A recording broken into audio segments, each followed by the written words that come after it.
మా మైనార్టీ సోదరులందరూ కూడా అలాగే తెలంగాణ రాజ్యాధికార పార్టీ నాయకులు కూడా ఇవాళ గజ్వెల్లో ఈ ఇఫ్తార్ విందుకు ఆహ్వానించడం జరిగింది.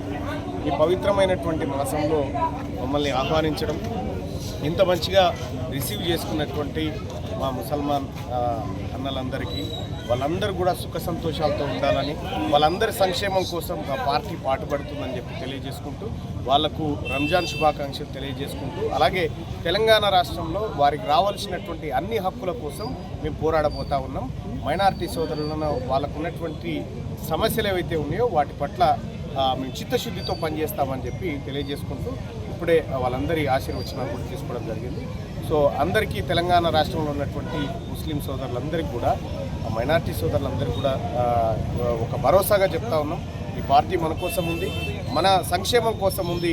First time in the history our people ఎవరైతే మన కోసం కష్టపడతా ఉన్నారో వాళ్ళందరి కోసం కూడా ఈ పార్టీ ఉంటుంది. మేమందరం కూడా మీకు మంచి జరిగేలా కృషి చేస్తామని తెలియజేసుకుంటూ, గజ్వెల్ నియోజకవర్గం ఇది కేసీఆర్ గారు ఇక్కడ ఎమ్మెల్యే. సో నేను 1-2 సార్లు వచ్చినాను, కానీ బహుశా ఆయన గజ్వెల్కి చాలా అరుదుగా వస్తుంటాడేమో, ఫామ్ హౌస్లో ఉంటాడేమో.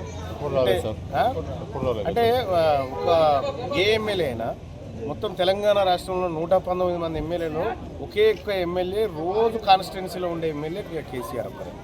ఆయన ఇక్కడే ఉంటాడు, కాకపోతే బయటికి రాకపోవచ్చు, కానీ మొత్తానికైతే మీకు ఎప్పటికీ అందుబాటులో ఉంటాడు. సో ఈ గజ్వెల్లో కూడా వారి పరిపాలన ఖతం చేస్తాం.